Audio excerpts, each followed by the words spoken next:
Welcome to this week's YouTube, where we've had some cooler weather, which has motivated the wolves to be a little excitable.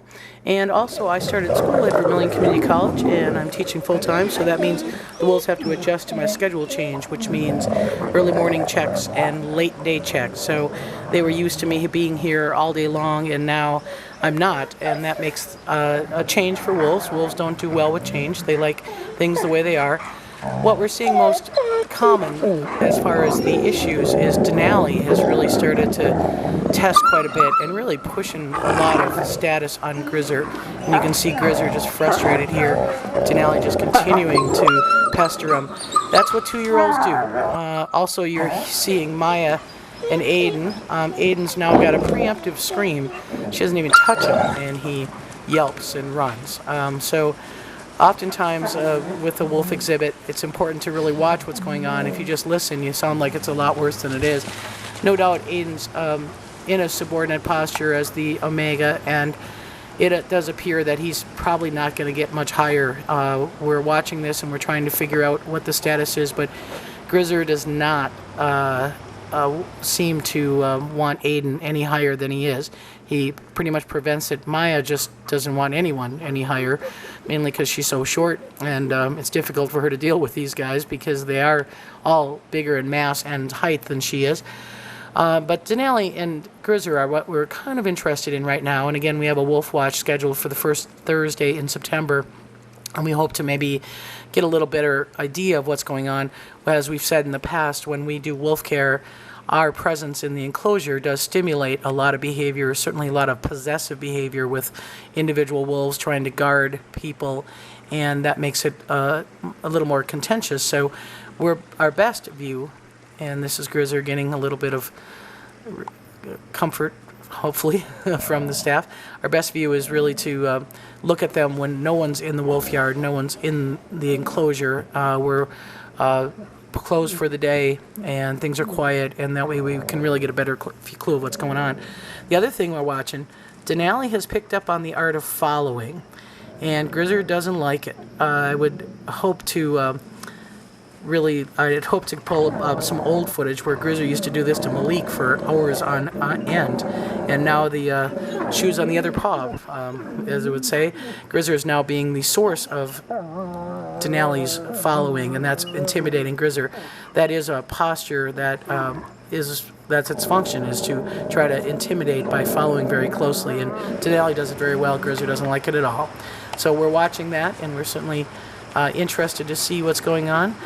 It was our first impression that Grizzer was not interested in a position of dominance, and he was going to allow Denali to have it, and now that the reality of Denali being more dominant has set in, we're not certain that Grizzer likes that either. I think Grizzer would just assume that nobody was in charge of him and that everyone left him alone, but that's not exactly pack life.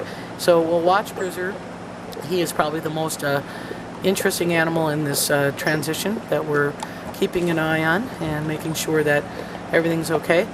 We do have distractions, and it is the fall migration period for small songbirds, and unfortunately some of them stop in the pen to eat cherries, and that means that sometimes they get chased, and unfortunately sometimes they get killed. Wolves are predatory, and so birds landing in the trees will be a source of stimulus to the wolves. So here's Denali, after he's done chasing a songbird, decides to maybe try some cherries. Cherry season's pretty much done. So, typical wolf fashion, if you can't get some kind of reward, might as well destroy it. And so we cherish our vegetation here, and you can see why our second biggest management problem, other than pack dynamics, is vegetative management and trying to maintain trees with wolves, especially young wolves who are a little destructive. But that's how 2-year-olds are, and Grizzer and Maya were really no different. It's the same scenario, just playing out in a different year, and so we will see hopefully some calming behavior as this winter approaches and they go into 3. By 4, they kind of settle down a little bit, and that's when we bring our pups in and revigorate a little life to an aging exhibit. Now, one thing interesting, Denali is doing a raised leg urination here. And it's kind of like Denali's read the ethogram, but not quite in the right order. He does a fore and an aft stretch after raised leg urinating, and then he does a little bit of a scrape. not a very good one. Again, scraping after urination is a way to broadcast a wolf's scent, and it's something to show status, and again, he's not all that good at it. Interesting, and sorry for the quick zoom there, but I was watching Denali, and out of the corner of my eye, I noticed Maya and Grizzer were doing a parallel gait, and then Maya came over and did a face lick to Grizzer after she was grading with him, and that's something interesting, and maybe Maya is trying to encourage Grizzer to take a little bit more of a leadership role here, because Maya is working overtime trying to resume or maintain leadership in this pack. But Grizzer, as you see here, avoiding it, trying to avoid Denali at all costs. Maya's just kind of circling and trying to keep these 2-year-olds into a somewhat of a subordinate posture. And so that's the main pack. Retired pack's doing well. Heat and humidity have kind of passed, although we've still got a little bit of humidity, and that's causing them to pant quite a bit. We're seeing some fly issues, and you see a little bit of fly ointment debris on Malik's ears. They're not the greatest for getting fly ointment, so they're getting some ear bites in retirement that the main pack is not getting.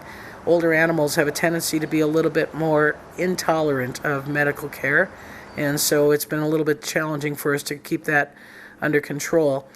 I've also selected some security video that I thought was kind of interesting. As we said, these guys are resting a lot, and that means daytime, nighttime, and as you can see here, the wind has picked up. A storm moved through. They have no problems with weather. They're very relaxed. Ravens have been a little bit of an issue. They did kill a raven in the past week, and here's the 2 of them in simultaneous watching a raven as it comes across the top of the pen. So ravens are scavengers who will come into the enclosure and eat deer or beaver that the wolves have left. And at first we watched this clip and we thought they weren't getting along, just not wanting to deal with each other and not facing each other. Then we figured out it was just a comfort issue with Shadow. It's not a issue of sibling rivalry. So we watched these things. We also noticed that Malik likes a little comfort. He's actually using a rock as a pillow here. So if you see the 2 wolves, one's in the lower part of the den, one's in the upper. Typically Shadow's in the lower, and Malik would be on the upper. This footage was quite interesting. Joanne Wessel had identified this while she was in Ely a few weeks ago. Well, first we thought he was stretching, but when you look at it, he's running. He's is Malik, and he's sleeping, and he's in a full run. So whatever he's chasing or running from, we hope that he's chasing and not having bad memories of Grizzer following him, but we hope that he's chasing something and that he catches it. So this, again, is a good sign for us to see that these wolves are comfortable, they're relaxed, and certainly that's what we want for our retired exhibit. We'd also like to remind you that we have a goal of 2,500 new members for our 25th anniversary. So if you're interested in becoming a member and supporting wolf education, as well as these ambassador wolves, check out our website and join today. Thanks for watching.